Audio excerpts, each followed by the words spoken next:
Kami mengucapkan terima kasih atas kehadiran rekan-rekan media dan juga kesabaran rekan-rekan media dalam mengikuti evakuasi kecelakaan kereta api di Stasiun Bekasi Timur. Pertama-tama sekali lagi kami ingin mengucapkan turut berduka cita atas meninggalnya beberapa penumpang kereta api di Stasiun Bekasi Timur ini, dan juga kami mendoakan agar para korban atau saudara-saudara kita yang mengalami luka-luka dapat segera diberikan kesembuhan.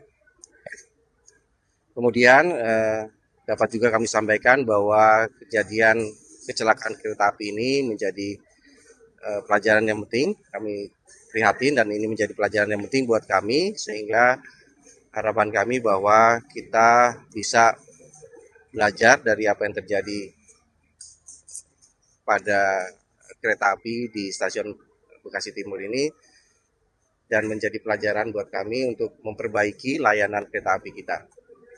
Dapat kami sampaikan bahwa nanti mungkin akan disampaikan secara teknis angkanya oleh Pak Dirut KAI dan juga proses evakuasi yang dilakukan oleh Basarnas dan timnya.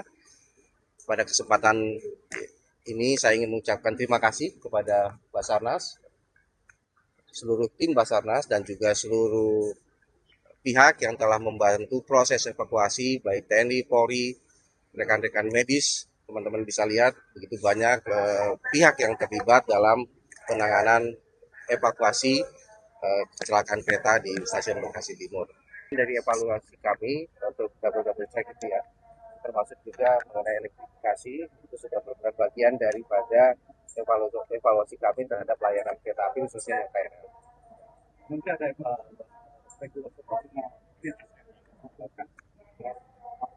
ya, setiap terjadinya kecelakaan itu pasti akan kami lakukan evaluasi. Ya, sehingga harapannya bahwa kita belajar dari apa yang terjadi dan kita memperbaiki ke depan. Tapi sudah komunikasi Pak dengan DSR, tidak ada evaluasi di lintasan rel itu harus ada evaluasi terkait pembangunan pembangunan itu. Iya Pak. Tadi Bapak Presiden kebetulan pada saat melakukan kunjungan di Rumah Sakit Umum Daerah Bekasi yang menengok beberapa korban kecelakaan ini, juga menyampaikan concern beliau terhadap palang lintasan 9 ini, dan insya Allah mungkin ke depannya kita akan segera merealisasikan pemasangan palang itu lintasan 9.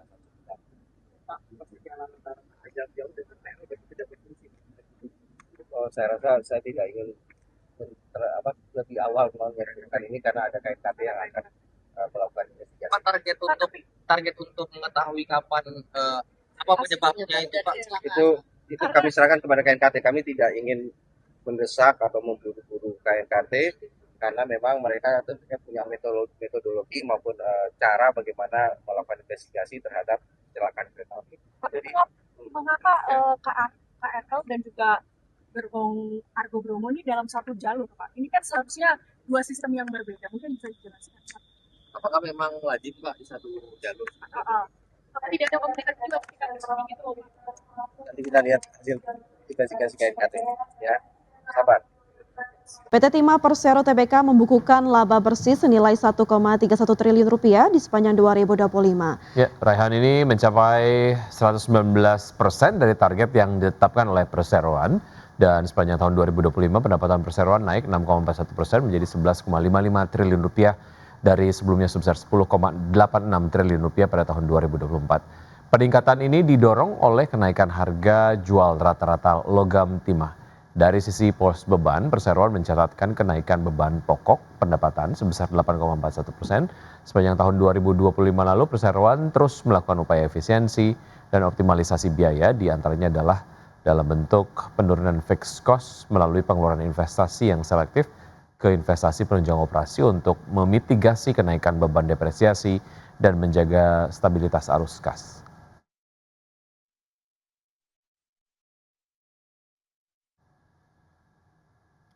Ya, RUPS tahunan PT Media Pedikaloka Hermina Tbk menyetujui pembagian dividen sebesar 207 miliar rupiah untuk tahun buku 2025. Ya, dividen ini setara dengan 48% dari laba bersih yang dibukukan perseroan di sepanjang 2025. Rapat Umum Pemegang Saham Tahunan PT Medikaloka Hermina Tbk menyetujui pembagian dividen sebesar Rp13,5 per saham atau Rp207 miliar dari laba bersih tahun buku 2025. Dividen ini setara 48% dari laba bersih yang dibukukan perseroan sepanjang 2025. Emiten rumah sakit ini membukukan pertumbuhan pendapatan 6,2% year on year menjadi Rp7,13 triliun dari Rp6,72 triliun pada 2024. Sedangkan laba bersih perseroan tercatat sebesar Rp429,55 miliar atau terkoreksi 19,85% dari laba bersih 2024 sebesar Rp535,94 miliar. Sementara itu untuk tahun 2026 perseroan menargetkan pertumbuhan pendapatan 2 digit dari realisasi 2025. Untuk kinerja bottom line, paling tidak tahun ini perseroan bisa mencatat kinerja pertumbuhan dan diupayakan bisa naik 2 digit. Sementara untuk alokasi belanja modal, perseroan memfokuskan pada kualitas pengembangan. Perseroan menyatakan tahun ini perseroan akan fokus mengutamakan pasien non-BPJS Kesehatan. Berbagai sumber IDX Channel.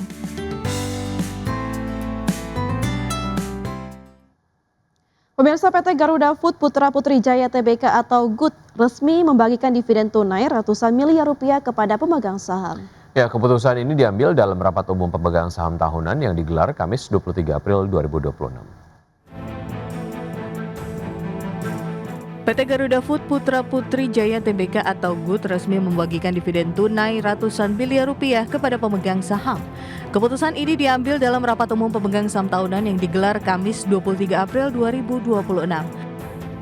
Dalam RUU PST tersebut, pemegang saham menyetujui pembagian dividen sebesar Rp9,5 per saham atau setara Rp350,33 miliar. Jumlah ini merepresentasikan sekitar 50,9% dari laba bersih tahun buku 2025 yang mencapai Rp688,65 miliar. Dividen akan dibayarkan pada 20 Mei 2026 kepada pemegang saham yang tercatat namanya per 6 Mei 2026. Sepanjang 2025, Garuda Food mencatatkan penjualan sebesar Rp13,1 triliun atau tumbuh 7,2% dibandingkan tahun sebelumnya. Segmen makanan dalam kemasan menjadi penopang utama dengan kontribusi hampir 90% dan tumbuh hampir 10%. Penjualan domestik masih dominan dengan kontribusi 97,2% didorong penguatan distribusi serta permintaan produk yang stabil. Kinerja positif perusahaan juga didukung inovasi produk, pengembangan distribusi, transformasi digital, dan efisiensi operasional. Selain itu, dalam RUU PSLB, perusahaan menunjuk Maurits Clavert sebagai komisaris independen menggantikan Doro Jatun Kuncoro Jakti. Langkah ini diharapkan memperkuat tata kelola perusahaan dan menjaga daya saing jangka panjang. Berbagai sumber IDX Channel. Menteri Koordinator Bidang Perekonomian Erlangga Hartarto memprediksi ekonomi Indonesia di kuartal 1 2026 tumbuh mencapai 5,5%. Ya, hal ini ditopang oleh sejumlah faktor, mulai dari konsumsi rumah tangga hingga penyaluran tunjangan hari raya atau THR. Dalam konferensi pers realisasi investasi triwulan pertama tahun 2026, Menteri Koordinator Bidang Perekonomian Erlangga Hartarto memperkirakan pertumbuhan ekonomi pada triwulan 1 tahun 2026 bisa mencapai di angka 5,5%. Meski masih menunggu rilis resmi dari Badan Pusat Statistik, pemerintah optimis pertumbuhan ekonomi awal tahun sangat kuat yang ditopang oleh konsumsi rumah tangga, momentum Ramadan dan Idul Fitri hingga penyaluran tunjangan hari raya atau THR. Terlebih di triwulan yang sama, pemerintah memberi berbagai stimulus ekonomi sebesar Rp809 triliun yang dipandang mampu mendongkrak perekonomian secara nasional. Bahwa pertumbuhan di kuartal pertama secara fundamental relatif baik dan angkanya kalau tidak ada protes ya lebih besar sama dengan 5,5%. Kita penting untuk menyampaikan hasil yang positif karena ini kita sudah masuk pada kuartal kedua dan kuartal kedua tentu kita akan mencari berbagai hal yang bisa menopang pertumbuhan kembali, antara lain tentu pembayaran gaji ke-13 di bulan Juni dan juga Sementara untuk triwulan kedua, nantinya Erlangga menyebutkan pemerintah akan kembali mengandalkan sejumlah instrumen, diantaranya pembayaran gaji ke-13 pada Juni, serta keberlanjutan program perlindungan sosial. Di sisi lain, stabilitas ekonomi juga didukung kebijakan moneter, di mana Bank Indonesia mempertahankan suku bunga acuan di level 4,75%, ditambah sektor manufaktur masih berada di zona ekspansi dan dinilai tetap kompetitif di kawasan. Dari Jakarta, Ade Firmansyah, Adex Channel.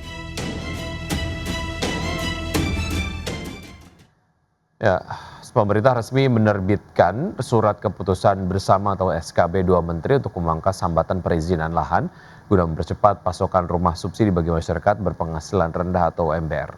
Ya, kebijakan ini merupakan hasil kesepakatan antara Menteri Dalam Negeri dan Menteri Agraria dan Tata Ruang Kepala BPN.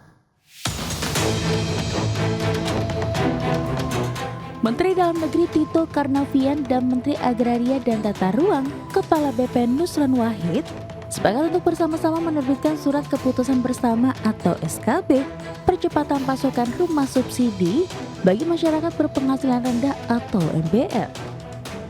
Kebijakan ini merupakan hasil kesepakatan dua menteri untuk memangkas hambatan perizinan lahan guna. Melalui SKB tersebut, lahan yang sebelumnya terkendala secara administratif akibat kebijakan lahan sawah dilindungi atau LSD, kini dapat diproses kembali perizinannya sepanjang memenuhi aspek kelayakan lingkungan dan mendapat rekomendasi kepala daerah. Komisioner Badan Pengelola Tabungan Perumahan Rakyat atau BP Tapera, Heru Budi Nugroho mengatakan kebijakan ini menjadi solusi konkret atas hambatan utama pada sisi suplai perumahan nasional. Heru menilai langkah strategis ini memberikan kepastian hukum bagi pengembang untuk segera melakukan konstruksi di lahan-lahan yang sebelumnya berstatus mandek secara perizinan.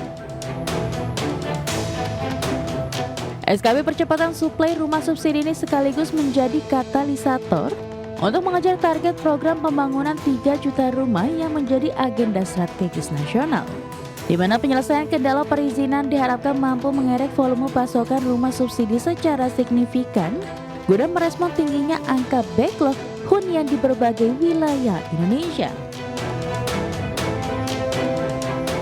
Berbagai sumber, IDX Channel.